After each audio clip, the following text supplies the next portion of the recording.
Do you know what fascist rhetoric sounds like? Here are some examples of fascist dog whistles and rhetoric to look out for. And before I start, I just want to mention that you might have found yourself agreeing with some of the phrases I mention or even saying them yourself. And you're going to be like, well, I'm not a fascist. But here's the thing about fascism. Fascists are very well aware of how incredibly unpopular their ideology is, because ultimately, who wants an authoritarian police state? Very few people, right? So to get you to agree with their ideology, they have to start with very small, seemingly innocent takes.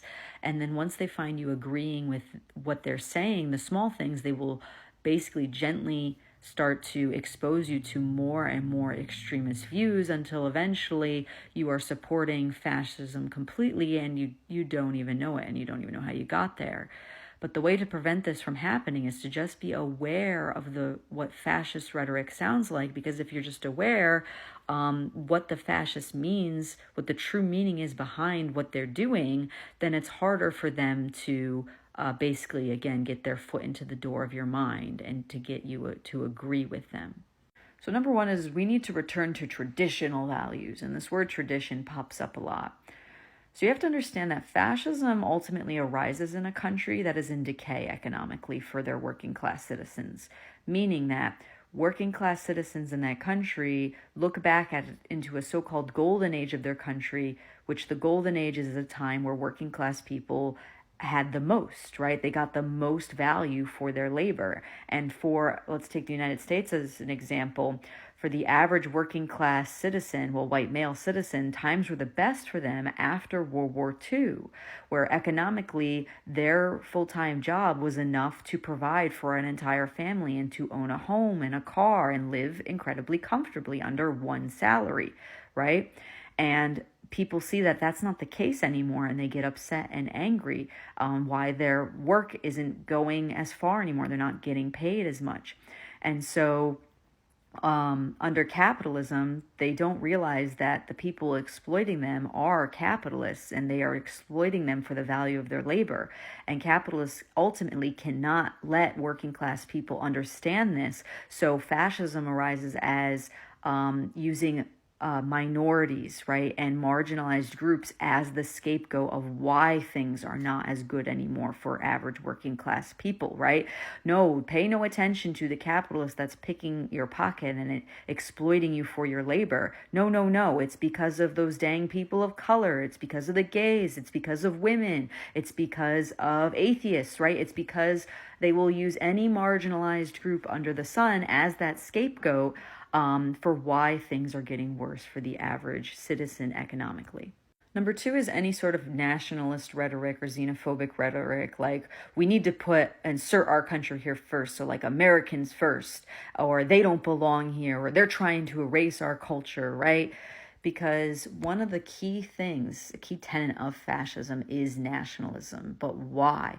Because again, fascism arises when a country is in decay for the average citizen. So they have to, again, point fingers at anybody except the actual people who are causing their pain and suffering. And a good, easy scapegoat is people from other countries, because you don't interact very often with people in other countries. So it's very easy to use them as a scapegoat and to make them be seen as a lesser than, okay? And when you can see them as a lesser than and see them as not as good, or these you demonize these people, right? It makes it easier for fascists to go ahead and oppress them and use them as their scapegoat.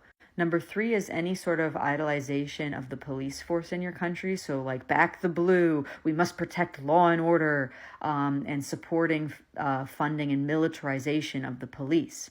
And you might be thinking, well, of course I support the police, because if there's no law and order, then that must mean that there's chaos, right? And criminals will run amok, right? Well, you have to understand that what the propaganda is about surrounding the police and what the actual reality of the police are entirely different things. Okay. And ultimately, fascism is an authoritarian police state, and you cannot have a police state without a well-funded and militarized police. And the propaganda is that the police are there to serve the average working class citizen and to protect and serve them and their interests. When in reality, at least in the United States, that's not the case. The police are not there to protect and serve the average American citizen. They're there to protect and serve the interests of capital, and basically used as a legal arm of violence of the state to use against its own citizens, to silence any dissent that the citizens have against the state because the state is not meeting the needs of the citizens, right?